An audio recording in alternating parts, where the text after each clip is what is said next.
Hi friends, எல்லாருக்கும் வணக்கம். Welcome back to our channel.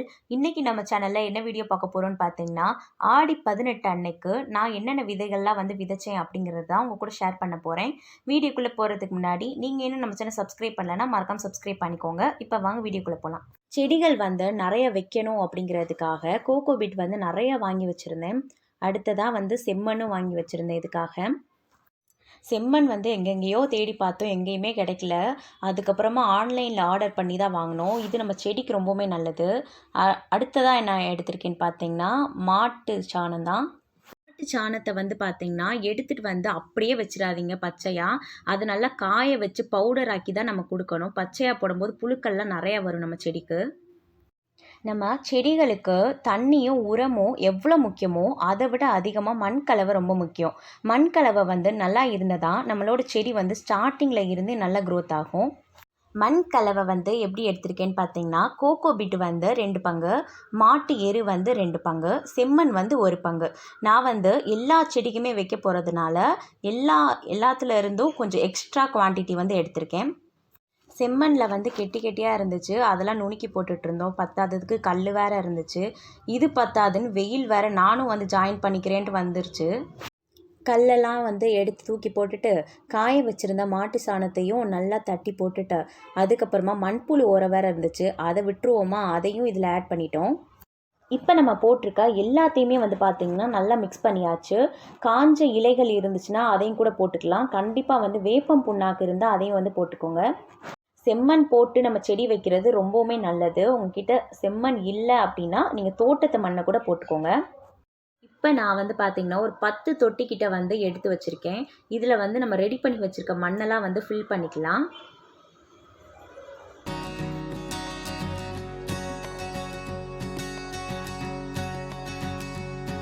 First நான் என்ன விதை போட போகிறேன்னு பார்த்தீங்கன்னா முள்ளங்கி தான். முள்ளங்கி எனக்கு ரொம்ப பிடிக்குங்கிறதுக்காக அதை ஃபஸ்ட்டு போடுறேன். இது எதில் நான் போடுறேன்னு பார்த்தீங்கன்னா, வேஸ்ட்டாக வீட்டில் இருந்த வாட்டர் ஃபில்டரில் தான்.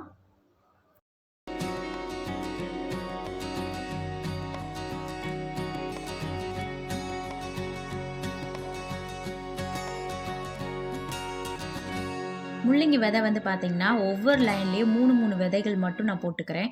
கொஞ்சம் கேப் விட்டு நம்ம போட்டால் தான் அது நல்லா வளரும். முள்ளங்கியை பொறுத்தளவுக்கு நமக்கு 30-40 நாள்லேயே அறுவடைக்கு வந்துடும். ரொம்ப நாள்லாம் எடுத்துக்காது. இதில் பார்த்தீங்கன்னா நான் டைரெக்டாக தான் போடுறேன். நீங்கள் ஆல்ரெடி ஏதாவது விதையை போட்டு அது சரியாக முளைக்கலை அப்படின்னா திரும்ப போடுறதுக்கு முன்னாடி புளிச்ச மோர் அப்படி இல்லைன்னா பாலில் 15 நிமிஷம் ஊற வச்சு அதுக்கப்புறம் போட்டிங்கன்னா நல்லா முளைக்கும் செடி. முள்ளங்கியை பொறுத்தளவுக்கு 30-40 நாள்லேயே பார்த்தீங்கன்னா நம்மளுக்கு அறுவடைக்கு வந்துடும். அடுத்ததான் நம்ம போட போகிறது செடி அவரை. செடி அவரை பார்த்தீங்கன்னா நான் இது வரைக்கும் ட்ரை பண்ணதில்லை, ஃபஸ்ட் டைம் நான் ட்ரை பண்ணுறேன். நம்ம விதைகள் விதைக்கும் போது ரொம்ப ஆழமாக தோண்டி விதைச்சிடக்கூடாது. சின்னதாக நம்ம விரலால் ஹோல்ஸ் போட்டு விதைகளை போட்டு மூடி வச்சா போதும். ரொம்ப ஆழமாக நம்ம வச்சுட்டோம் அப்படின்னா அது வளர்ந்து வர ரொம்ப சிரமப்படும். இது கொஞ்சம் பெரிய தொட்டி அப்படிங்கிறதுனால நான் 3 விதைகள் போட்டுக்கிறேன்.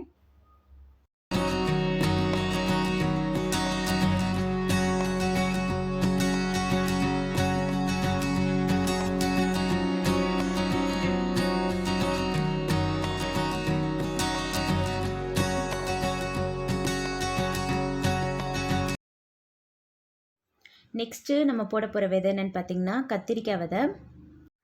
கத்திரிக்காயிலே பார்த்தீங்கன்னா நிறைய வெரைட்டிஸ் இருக்குது. ஆனால் நான் போட போகிறது ஒய்லட் கத்திரிக்காய்.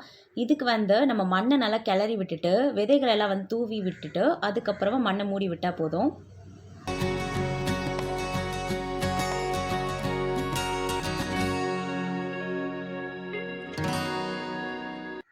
அரைக்கீரை விதை போட போகிறோம்.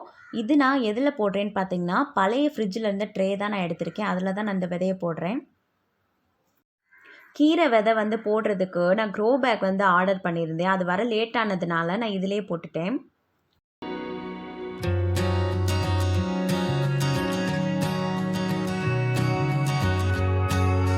விதைகளை ஒரே இடத்துல போட்டுறாமல் கொஞ்சம் தள்ளி தள்ளி பரவலாக போட்டு விட்டுருக்கேன். அப்போ தான் செடி வளர்கிறதுக்கு ரொம்ப ஈஸியாக இருக்கும்.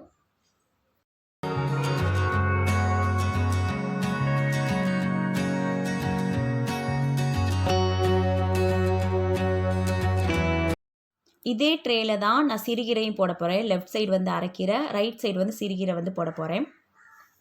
2 கீரையோட விதைகளுமே பார்த்திங்கன்னா பார்க்குறதுக்கு ஒரே மாதிரி தான் இருக்குது. இப்போதைக்கு நான் ஒரே ட்ரேயில் வந்து வைக்கிறேன். அடுத்த தடவை நான் வைக்கும்போது தொட்டியில் அப்படி இல்லைன்னா க்ரோ பேக்கில் தான் வைக்க போகிறேன். இதில் வைக்கும்போதே நம்மளுக்கு கீரை நிறையா கிடைக்கும் தான். ஆனால் நம்ம அந்த மாதிரி தனியாக வந்து வைக்கும்போது ஒரு அகலமான இதில் வைக்கும்போது நம்மளுக்கு கீரை வந்து அதிகமாக கிடைக்கும்.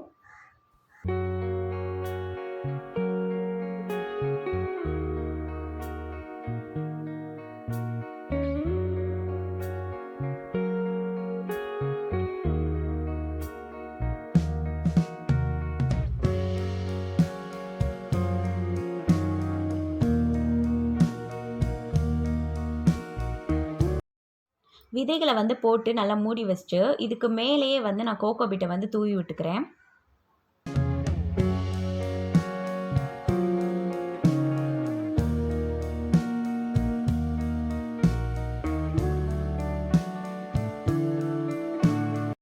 கோகோ பீட்டை வந்து போட்டுட்டு நம்ம ரொம்ப அழுத்தி விட்டுறக்கூடாது. மேலாக்க அப்படியே மூடி விட்டாலே போதும்.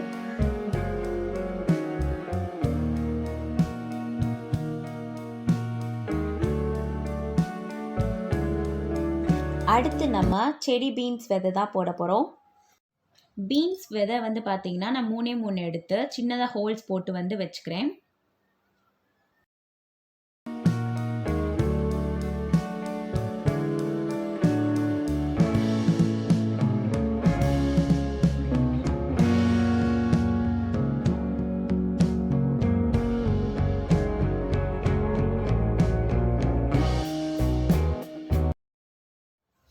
அடுத்த தொட்டியில் வந்து வெண்டிக்காய் விதை வந்து போட போகிறேன்.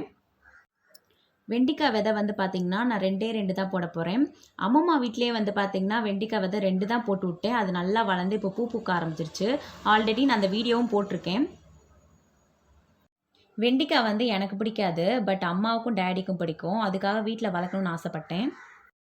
நெக்ஸ்ட்டு நான் என்ன விதை போட போகிறேன்னு பார்த்தீங்கன்னா சீனி அவரைக்காய் விதை தான். எனக்கு ரொம்ப ரொம்ப பிடிச்சது சீனி அவரைக்காய். எந்த விதை நம்ம போடும்போதுனாலும் மேலாக்க தோண்டி போடுங்க. ரொம்ப ஆழமாக தோண்டி போட்டுட்டோம் அப்படின்னா நம்ம தேடிட்டே உட்காந்துருக்க வேண்டியதான். இந்த விதை வந்து 5 மட்டும் போட்டுக்கிறேன். சீனி அவரைக்காய் வந்து ஃபஸ்ட் டைம் வந்து நான் போடுறேன். இது எப்படா வளரும்னு ஆசையாக ஆர்வமாக இருக்குது.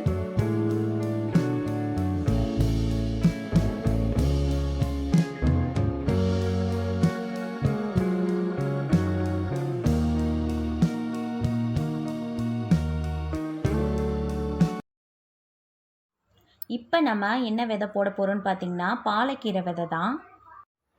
நம்ம அரைக்கீரையும் சிறுகீரையும் எப்படி வச்சோமோ அதே மாதிரி தான் இந்த பாலக்கீரையும் நம்ம விதைக்க போகிறோம். வீட் சைடே வந்து பார்த்திங்கன்னா கீரை விற்றுட்டு வருவாங்க. இருந்தாலும் எனக்கு வீட்டிலே வளர்த்து அதை பறித்து சாப்பிட்ணுன்னு தான் ஆசை. அதனால தான் நான் வீட்டிலே வளர்க்குறேன். உங்கள் வீட் சைடு வந்து கீரைகள் அவ்வளோவா கிடைக்காது அப்படின்னா நீங்கள் வீட்டிலே கீரை செடி வளங்க. நம்ம வீட்டளவுக்கு நம்மளுக்கு கிடைச்சாலே போதும் கீரை. நெக்ஸ்ட்டு நம்ம மிளகா விதை தான் போட போகிறோம். இது வந்து கடையில் வாங்கலை, வீட்டில் இருந்த மிளகா விதை தான் எடுத்து வச்சுருக்கேன். நான் வந்து மண்ணை லைட்டாக கிளறி விட்டுட்டு அப்படியே விதைகளை தூவி விட்டுக்கிறேன்.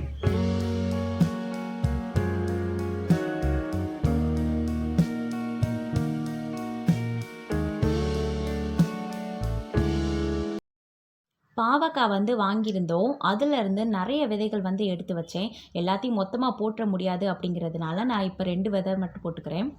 இது வந்து நீளமான பாவக்காய். ஆல்ரெடி வந்து மிதி பாவக்காய் வந்து வீட்டில் போட்டு அது வந்து நல்லாவே விளைச்சல் கொடுத்துச்சு.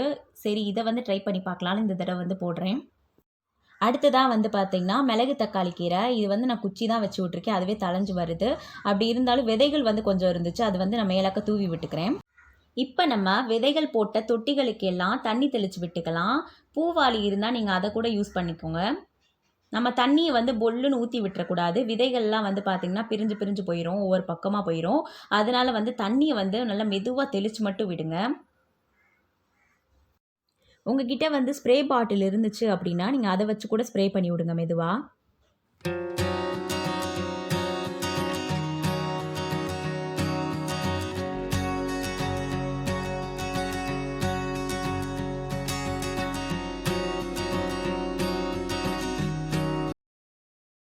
இப்போல்லாம் வந்து பார்த்திங்கன்னா அடிக்கடி மழை பெய்ய ஆரம்பிச்சிருது. மழையிலேருந்து செடியை காப்பாற்றுறதே பெரிய வேலையாக இருக்குது. அதனால் பிளான் பண்ணி மழை விழுகாத இடத்துல வந்து செடியை வச்சாச்சு. நம்ம செடி வந்து கொஞ்சம் க்ரோத் ஆகிற வரைக்கும் மழை விழுகாத இடத்துல வச்சோம் அப்படின்னா செடிக்கு ரொம்ப நல்லது.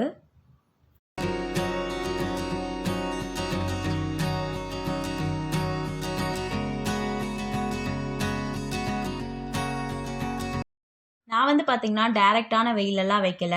செடிகள் வந்து கொஞ்சம் வளர்ற வரைக்கும் மிதமான வெயில்லே இருக்கட்டும்னு வச்சிருக்கேன்.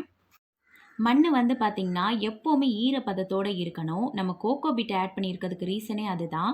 கோகோ பீட் வந்து பார்த்தீங்கன்னா, நம்ம மண் ஈரத்தன்மையோட வச்சிருக்க ஹெல்ப் பண்ணும். அதே மாதிரி மழை தண்ணி கிடைச்சா கூட நம்ம அத எடுத்து வச்சுட்டு தெளிச்சு விட்டு வந்தோம் அப்படின்னா, விதைகள் வந்து சீக்கிரமாவே வந்து முளைக்கும்.